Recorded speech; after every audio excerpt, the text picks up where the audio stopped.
দেখে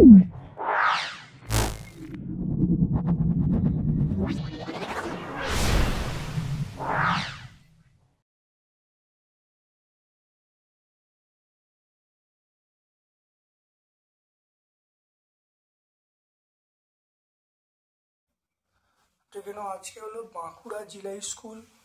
খুব ভালো করে প্র্যাকটিস করবে। দেখো, একের দাগের প্রশ্ন দেখো চলে আসছি। নিচের কোনটি গ্রিন হাউস গ্যাস নয়? দেখো, মিথেন, কার্বন ডাইঅক্সাইড, জলীয় বাষ্প সব গ্রিন হাউস গ্যাস, কিন্তু গ্রিন হাউস গ্যাস নয় অক্সিজেন। দীর্ঘদৃষ্টি প্রতিকারের জন্য কি ব্যবহার করা উচিত? লেন্সযুক্ত চশমা ব্যবহার করব। চারটি বাতি শ্রেণী সমবায় যুক্ত করলে কোনটি উজ্জ্বল শিখায় জ্বলবে? আমরা কি বলবো? R1 সমান আমরা বলবো V square by P. R1 সমান V স্কয়ার বাই পি। তাহলে 220 ইন্টু 220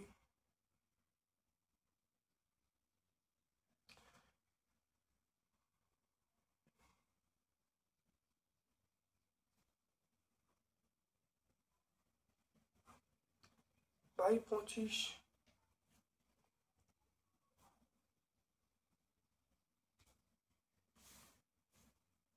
R2 মান বি অপশনে দেখো, R2 মান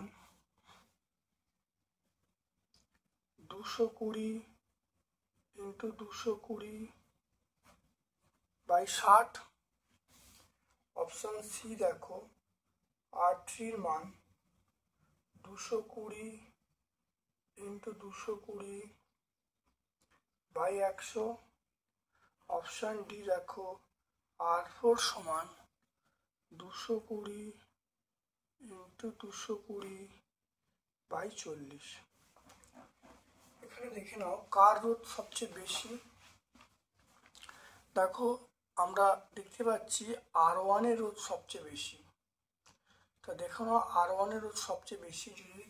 যদি এগুলো ক্যালকুলেশন করা, দেখো নিচে দেখো সবচেয়ে ছোট কার আছে 25, সবচেয়ে তারপরে 60, 100, 40। তাহলে সবচেয়ে ছোট হয় 40, 25। তাহলে R1টা সবচেয়ে বেশি।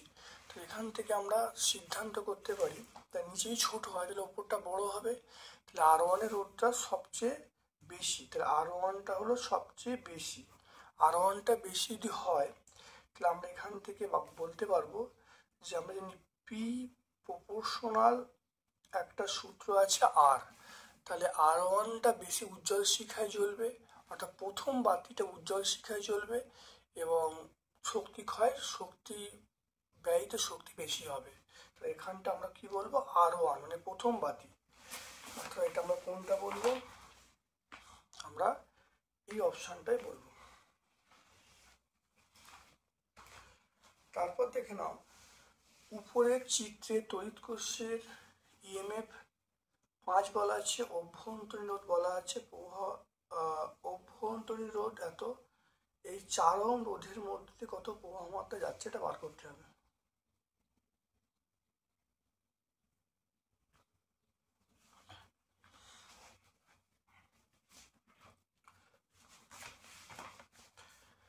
ওয়ান 1.4 চলে এসো।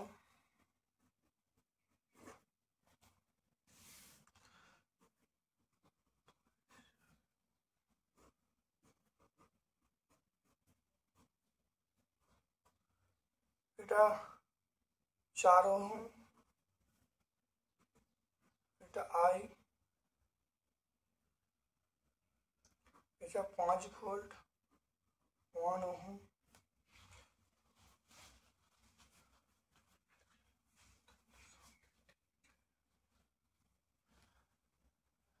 খুব ভালো করে দেখে নাও যে আমরা কি বলতে চাইছি। তাহলে আমরা জানি ই সমান আইআর প্লাস আইআর। তাহলে এর মান 5, আই কমন নিই, তাহলে আর প্লাস আর। তাহলে 5 আই কমন নেওয়া হলো, তাহলে 4 + 1,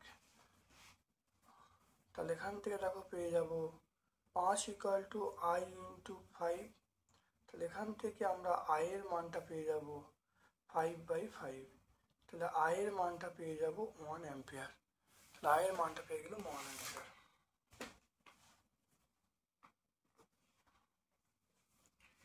HCl অণুতে কটা ইলেকট্রন জোড় বর্তমান আছে? HCl অণুতে কয়টি নিঃসঙ্গ ইলেকট্রন জোড় বর্তমান?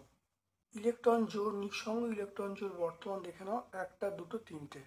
দেখো এখানে একটা নিয়ে সমযোজী বন্ধন তৈরি হয়েছে, নিঃসঙ্গ ইলেকট্রন জোড় দেখো 3টে বর্তমান।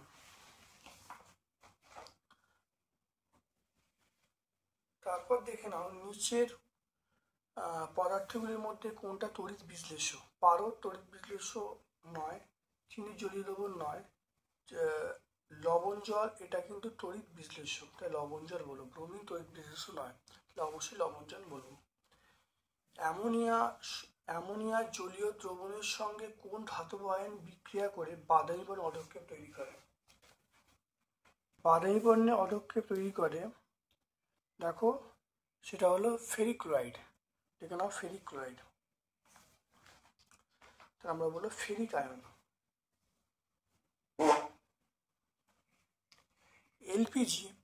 এলপিজির মূল উপাদান আমরা বলবো বিউটেন। এলপিজির মূল উপাদান এটা হলো বিউটেন। দিনের বেলা আকাশকে নীল দেখায় আলোর কোন ধর্মের জন্য?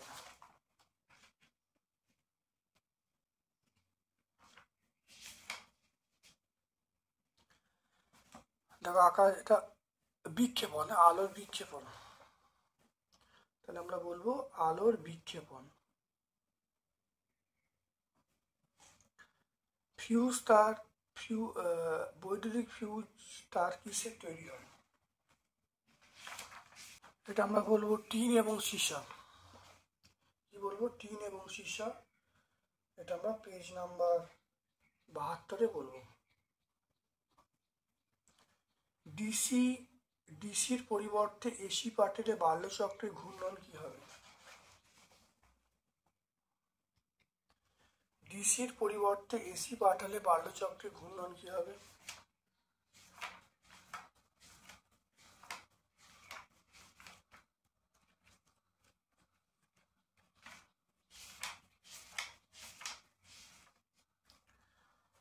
দেখো এসিতে ঘূর্ণন হবে না, তাহলে আমরা বলবো হবে না, তাহলে 79 পেজে আমরা পেয়ে যাব। গৃহবর্তনের সব যন্ত্র কোন সমবায় থাকে? এটা সমান্তরাল সমবায় থাকে।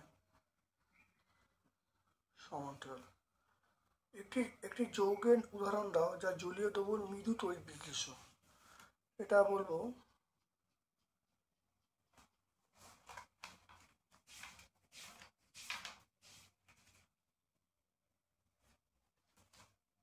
NH4OH।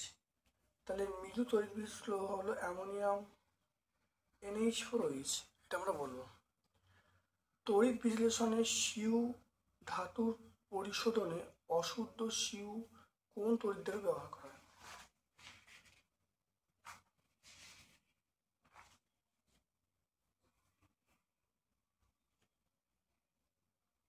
তড়িৎ বিশ্লেষণ পদ্ধতিতে সিউ ধাতুর পরিশোধনে অশুদ্ধ সিউ কোন তড়িৎ? দেখো অশুদ্ধ সিউ দণ্ড অ্যানোড, আমরা কি বলবো? অ্যানোড।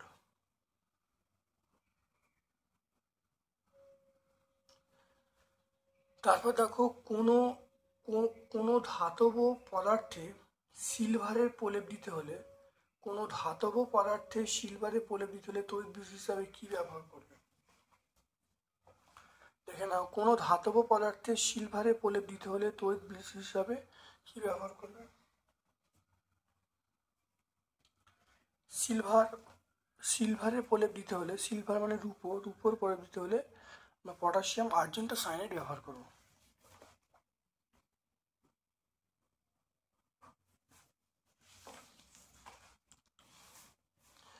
তারপর চলে এসো, দেখো দেখো নেসলার বিকারকের সাথে অ্যামোনিয়া বিক্রিয়ায় কী রং উৎপন্ন হয়? নেসলার বিকারকের সঙ্গে অ্যামোনিয়ার বিক্রিয়ায় দেখো বাদামি বর্ণ, দেখে নাও তামাটে বাদামি।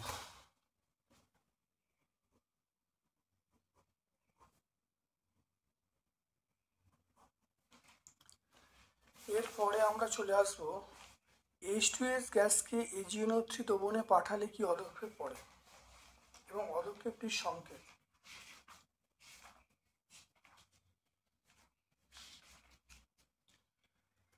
দেখে নাও, এটা হলো যে পদক্ষেপ পড়ে তাহলে Ag2S এর, এটা হলো কালো। পদক্ষেপটার সংকেত আমরা কি বলবো? Ag2S। নাইট্রোলিন কাকে বলে? দেখে নাও, নাইট্রোলিন কাকে বলে? নাইট্রোলিন কাকে বলে?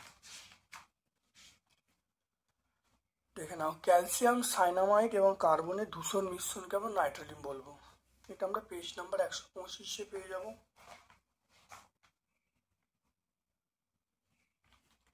অষ্টক সূত্র ব্যতিক্রমী একটি সুস্থিত ক্যাটায়নের উদাহরণ দিতে বলছে। অষ্টক সূত্রের ব্যতিক্রমী একটি সুস্থিত ক্যাটায়নের উদাহরণ দিতে বলছে। তাহলে সুস্থিত ক্যাটায়ন আমরা বলবো অ্যালুমিনিয়াম। অ্যালুমিনিয়াম বলবো, তাহলে আমরা কি বলবো? Aluminium Al3+।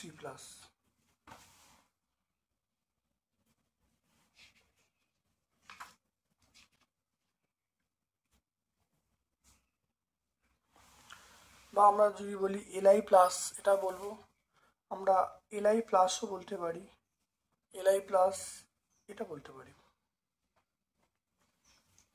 দুটি সমযোগের নাম লেখো যাদের গলনাঙ্ক স্ফুটনাঙ্ক বেশি, খুব বেশি। সিলিকন অক্সাইড, সিলিকন অক্সাইড দেখো 17 সেন্টিগ্রেড, 17 সেন্টিগ্রেড আমরা বলবো সিলিকন অক্সাইড।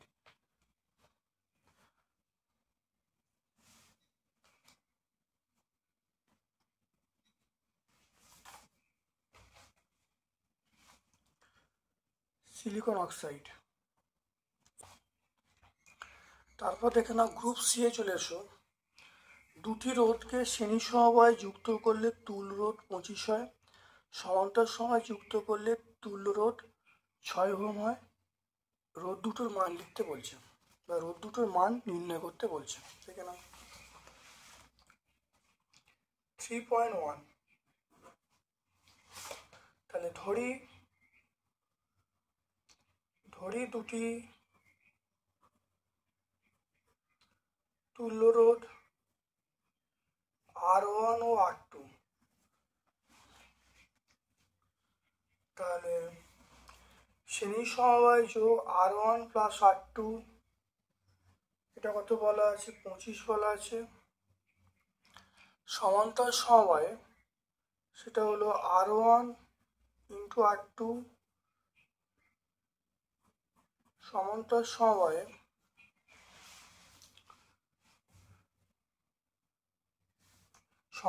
সমবায়ের ক্ষেত্রে R1 × R2 by R1 + R2, এটা সমান কত বলা আছে?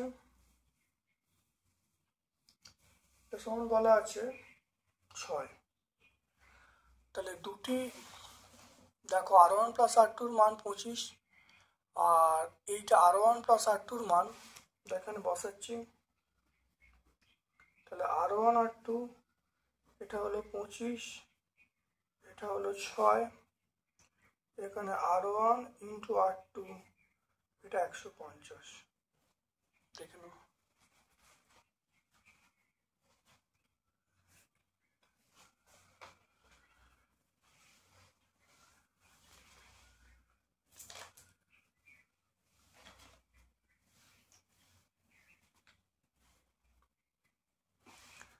তাহলে R1 + R2 এর মান 25, R1 R2 by R1 + R2 মানটা 6। তাহলে R1 R2 এই R1 + R2 মান 25, মান বসালাম, তাহলে এটা গুণ করলে কত হবে? 150 হবে।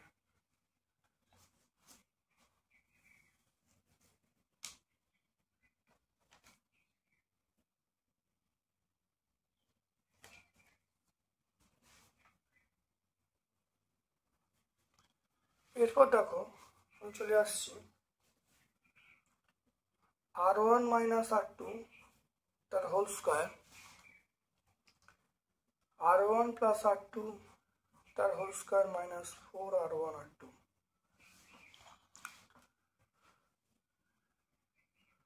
এটা হলো 25, এটা 4, এটা r1r2-র মান 150, এটা হলো 625, এটা দেখো 600, তাহলে বিয়োগ করলে আমরা 25 পাবো। তাহলে r1r2-র মান আমরা r1 মাইনাস r2-র মান আমরা পেয়ে যাব, দেখো √25 মানে আমরা 5 বলবো। তাহলে r1 প্লাস r2-র মানটা পেয়ে গেলাম 25, r1 মাইনাস r2-র মানটা আমরা 5 পাচ্ছি। দেখে নাও, r1 প্লাস r2 এই মানটা হলো 25, r1 মাইনাস r2 এই মানটা কত 5। দেখে নাও ভালো করে, এটা যোগ করছি, যোগ করলে আবার 2r1 হবে, আর এটা কত হবে 25 আর 5-এ যোগ করলে 30 হবে। তাহলে এখান থেকে r1-এর মান পেয়ে যাব 30/2। তাহলে এখান থেকে r1 সমান হয়ে যাবে 15, r1 সমান আমরা পেয়ে যাব 15, r1 সমান 15। অতএব r2 সমান আমরা পেয়ে যাব 25 মাইনাস 15, তাহলে r2-র মান আমরা পেয়ে যাব 10। তাহলে দেখে নাও ভালো করে বুঝে নাও। তাহলে ধরি দুটি রোধ, তুল্য রোধ নয়, ধরি দুটি রোধ হলো r1 এবং r2। তাহলে দুটো রোধ ধরা হয়েছে r1 ও r2, তাহলে r1 r2-র মান কত বলা আছে, দেখো শ্রেণী সমবায়ের ক্ষেত্রে r1 প্লাস r2 মানে 25, সমান্তর সমবায় সূত্র হলো r1 r2 by r1 plus r2 সমান 6, এটা 6 বলা আছে। এবার দেখো এই মানটা এখানে বসিয়ে দিয়েছি 25, একটা r1 r2-র মানটা পেয়ে গেলাম 150, 25 × 6 মানে 150। এবার দেখো একটা সূত্রে ফেলছি, r1 minus r2 whole square সমান r1 plus r2 whole square minus 4r1 r2, মানটা বসিয়ে দিয়ে দেখো r1 মাইনাস r2-র মান 5 পেয়ে গেলাম। তাহলে r1 প্লাস r2-র মান 25, r1 মাইনাস r2-র মান 5, এটা r1-এর মান পেয়ে যাবো, r2-র মান পেয়ে যাবো। অতএব রোধ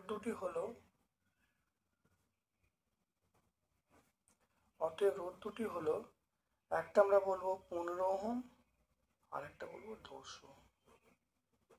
15 ওহম, একটা 15 ওহম, একটা 10 ওহম।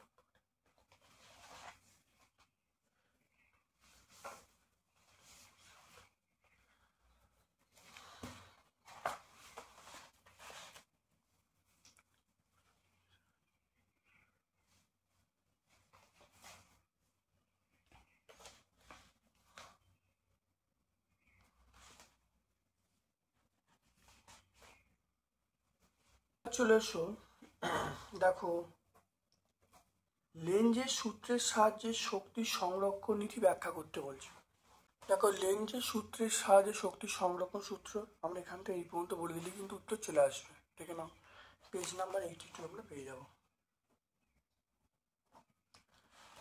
ন্যাপথলিন এবং সোডিয়াম ক্লোরাইড ধর্মের দুটি তুলনা করতে বলছে গলনাঙ্ক এবং দাব্যতা অনুসারে।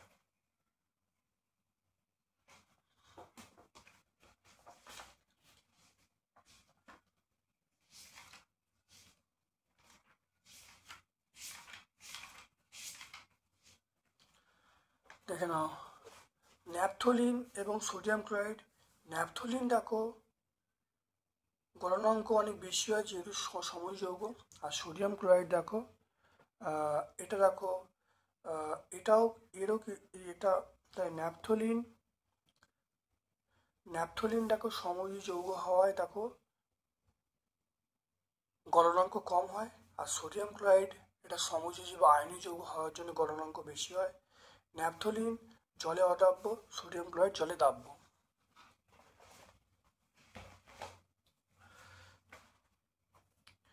সোডিয়াম ক্লোরাইড কঠিন অবস্থায় তড়িৎ পরিবহন করতে পারে না কেন?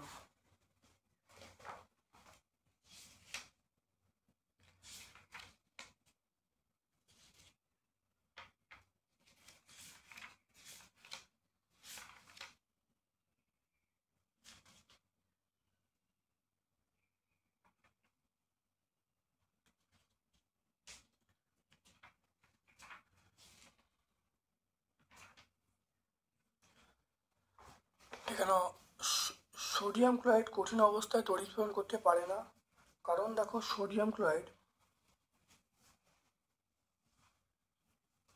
দেখে নাও সোডিয়াম ক্লোরাইড মানে এটা হলো আয়নীয় যৌগ। এর ফলে যে আয়ন ক্যাটায়ন আয়ন অত্যন্ত দৃঢ়ভাবে আবদ্ধ থাকে। এর ফলে সোডিয়াম ক্লোরাইড কঠিন অবস্থায় তড়িৎ করতে পারে না। যখন গলিত ও জলে দ্রবীভূত অবস্থায় থাকে তখন সেটা তড়িৎ করতে পারে। ইউরিয়ার ব্যবহার আমরা বলবো, দেখো জমিতে সার হিসেবে ব্যবহার করা হয়, কালা জলের ওষুধ তৈরিতে ব্যবহার করা হয়, তারপরে সেলোফোন, রেয়ন প্রভৃতি শিল্প উৎপাদনে ইউরিয়া ব্যবহার করা হয়। পেজ নাম্বার 122 পেয়ে যাও। তারপরে দেখে নাও, অথবা প্রশ্ন আছে, রূপোর তৈরি জিনিস বা তৈলচিত্রের সাদা রং পুরনো হয়ে গেলে কালো হয়ে যায় কেন? রূপোর তৈরি জিনিস বা তৈলচিত্রের সাদা রং পুরনো হয়ে গেলে কালো হয়ে যায় কেন? দেখে নাও ভালো করে, এখানে উত্তরটা পরিষ্কার করা আছে, খুব ভালো করে দেখে নেবে। এখানে ব্যাখ্যা করা আছে, মানে এইটা হলো রূপো আর এইটা হলো তৈলচিত্রের উত্তর। তাহলে আমাদের আলোচ্য প্রশ্নের উত্তর আমরা এইটা লিখবো। মেন উত্তর হলো যে এখানে দেখে নাও, আমরা এইটা ব্যাখ্যা করে দেবো।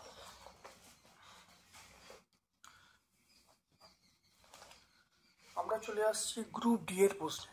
গ্রুপ ডি এর প্রশ্নে আমরা চলে আসছি, দেখে নাও, চিত্ত সহযোগে বিবর্ধক কাঁচ হিসাবে উত্তল লেন্সের ব্যবহার বর্ণনা করতে পারি। বিবর্ধক কাঁচ হিসাবে উত্তল লেন্সের আমরা এটা লিখব। এটা প্রথমে ছবিটা আঁকতে হবে আর এখানে বস্তুটাকে ফোকাসের মধ্যে রাখতে হবে।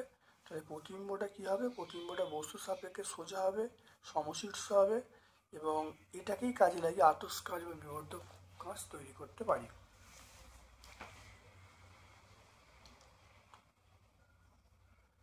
তারপর দেখো, একটি বস্তুকে অবতল লেন্সের এফ এবং 2f এর মাঝে রাখলে প্রতিবিম্ব কেমন হবে চিত্রসহ ব্যাখ্যা করতে বলছে।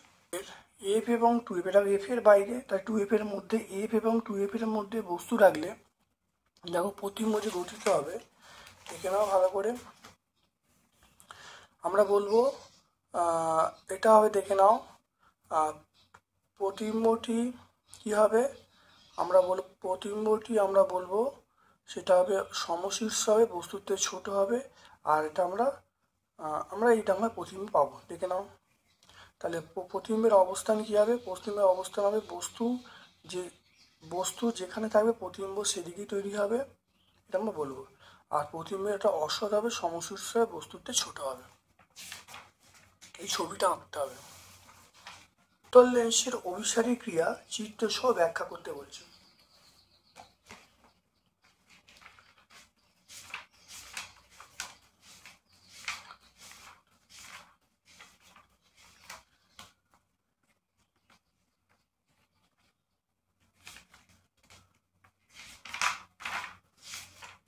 দেখো, উত্তল লেন্সের অভিসারী ক্রিয়া খুব ভালো করে দেখে নাও, এটা ব্যাখ্যা আছে, খুব ভালো করে এটা ব্যাখ্যা করে দেবে। পেজ নাম্বার 48 পেয়ে যাবে। হর্ষ দৃষ্টি কি ধরনের লেন্স ব্যবহার করা হয় এবং সমস্যা প্রতিকার কিভাবে সম্ভব? হর্ষ দৃষ্টি খুব ভালো দেখে নাও, হর্ষ দৃষ্টি কাকে বলে, প্রতিকারের উপায় পেয়ে যাবে, কেন হয় এখানে পেয়ে যাবে। পেজ নাম্বার 54 আমরা পেয়ে যাব। এরপর দেখো, বৈদ্যুতিক বাতিকে 220 ভোল্ট মেইন লাইনের সঙ্গে যুক্ত করলে 1 অ্যাম্পিয়ার তড়িৎ প্রবাহ পাওয়া যায়। যদি 110 অ্যাম্পিয়ার মেইন লাইনের সঙ্গে যোগ করা হয় তাহলে কত তড়িৎ প্রবাহ পাওয়া যাবে? দেখে নাও, আমরা পি পেয়ে যাব।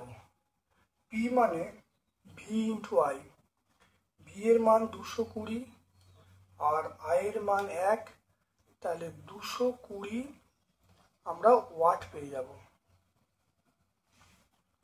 220 ওয়াট। এরপরে আমরা পেয়ে যাব আর সমান, আমরা বলবো আর সমান হলো V square by P. V এর মান কত? 220 ইন্টু 220। পি এর মান কত? পি এর মান আমরা বলবো 220। তাহলে আর এর মানটা পেয়ে গেলাম 220 ওহম। আর এর মান 220 ওহম। এরপরে দেখে নাও, তড়িৎ প্রবাহ ভি সমান আমরা আইআর জানি, ভি সমান আইআর। ভি এর মান 110, আর এর মান, এটা আয়ের মান চাইছে, এটা দেখো আয়ের মান চাইছে, আর এর মান কত 220। তাহলে আমি এখান থেকে আয়ের মান পেয়ে গেলাম 110/220। তাহলে আয়ের মান পেয়ে গেলাম হাফ। তাহলে আই মানের আমরা বলবো 0.5। অতএব তড়িৎ প্রবাহ মাত্রা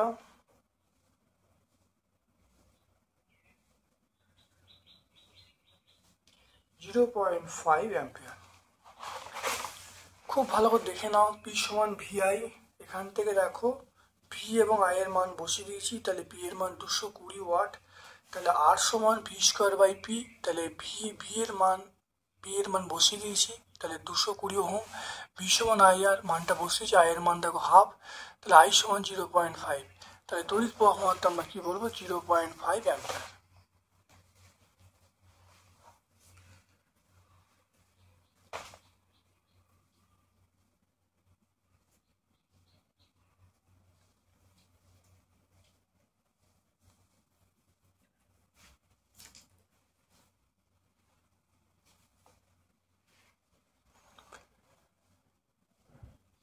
খুব ভালো করে দেখে নাও। তারপরে একটি বাড়িতে দুটি 60 ওয়াটের বাতি, দুটি 80 ওয়াটের পাখা আছে। বাতি এবং পাখাগুলি দৈনিক 5 ঘন্টা করে চলে। প্রতি ইউনিট দাম 6 টাকা হলে এক মাসে কত খরচ হবে এটা নির্ণয় করতে বলছে।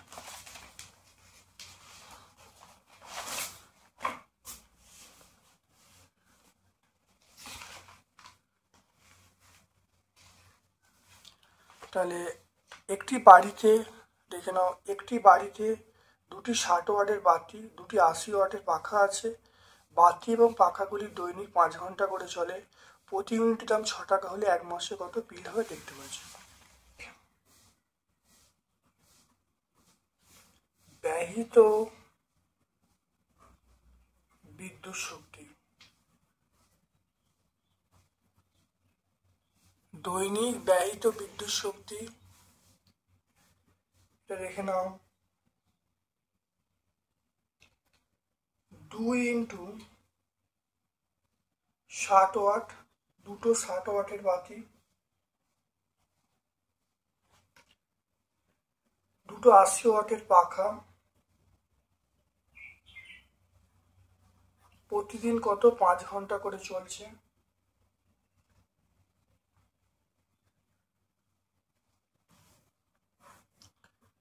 এটা 1000 দিয়ে ভাগ হবে, একক হবে কিলোওয়াট আওয়ার।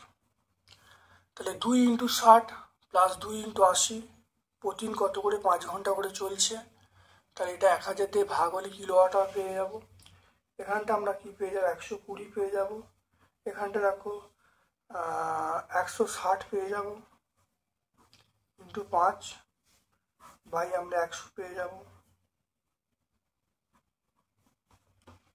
এটা দেখে নাও,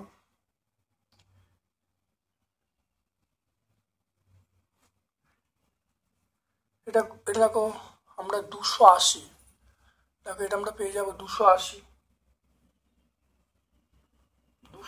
ইন্টু 5 বাই 1000। দেখে নাও 280, দেখে নাও এটা 280 ইন্টু 5 বাই 1000 কিলোওয়াট আওয়ার। এই শূন্যগুলো কেটে দাও। এবার 30 দিনে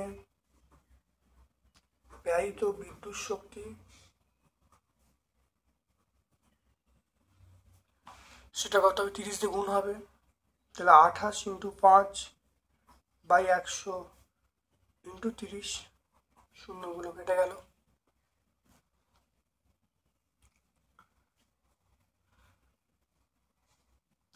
এটা কাটলে দেখো 2 হবে, এটা কাটলে 14 হবে, 3 × 14 42, তাহলে 42 কিলোওয়াট আওয়ার। তাহলে 30 বলা আছে মাসিক, দেখো 6 টাকা, প্রতি ইউনিটের দাম 6 টাকা। তাহলে মোট খরচ মোট খরচ বলতে মাসিক খরচ, হ্যাঁ, মাসিক খরচ এটা আমরা বলবো 42 × 6,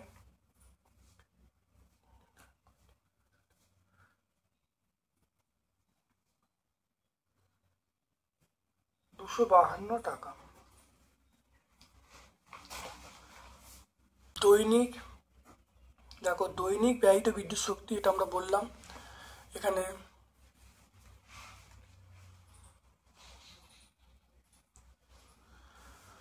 তাহলে দেখে নাও, তাহলে 2 × 2 এখানে করে নিলাম, এখানে মানটা বসিয়ে দিয়েছি। তাহলে দুটো 60 ওয়াটের বাতি, দুটো 80 ওয়াটের পাখা আছে, দেখো গুণ করা হয়েছে, 5 ঘন্টা করে চলছে, 1000 দিয়ে ভাগ করে কিলোওয়াট আওয়ার।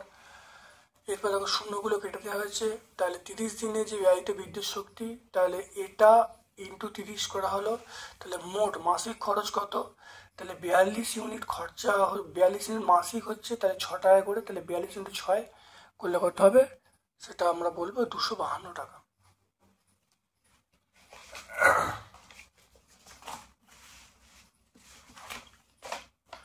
তারপর দেখে নাও 4.4, তড়িৎ প্রবাহে তাপীয় ফল সংক্রান্ত জুলের সূত্রগুলো লিখতে বলছে। দেখে নাও তড়িৎ প্রবাহে তাপীয় ফল সংক্রান্ত জুলের সূত্র খুব ভালো করে দেখে নাও, বিভিন্ন পয়েন্ট আছে, পয়েন্টগুলো খুব ভালো করে দেখে নাও।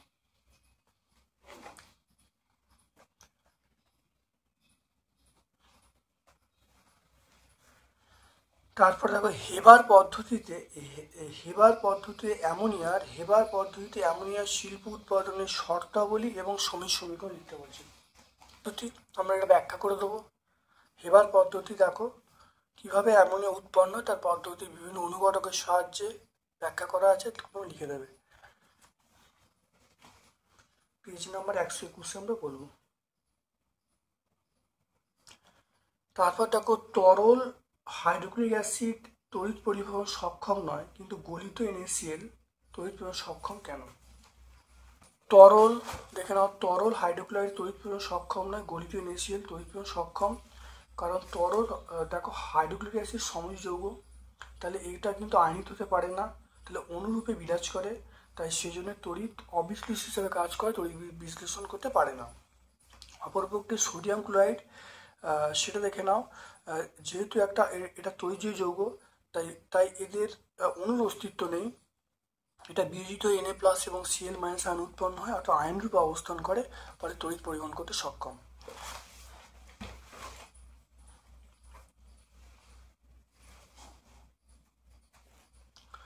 তারপর চলে এসো অথবা ওর সঙ্গে আবার প্রশ্ন একটা আছে, তড়িৎ বিশ্লেষণের সময় ক্যাটায়নগুলি কোন দিকে ইলেকট্রন, তড়িৎ বিশ্লেষণের সময় ক্যাটায়নগুলি কোন তড়িৎদ্বার থেকে ইলেকট্রন গ্রহণ করে? তাহলে ইলেকট্রন গ্রহণ করছে, আমরা বলবো ক্যাথোড। বাঁকুড়া জেলা স্কুল সম্পূর্ণ সলভ করলাম। ভিডিওটা প্রথম থেকে শেষ পর্যন্ত দেখো, অবশ্যই উপকৃত হবে। আমার পক্ষ থেকে সকলকে ধন্যবাদ এবং শুভকামনা জানাচ্ছি।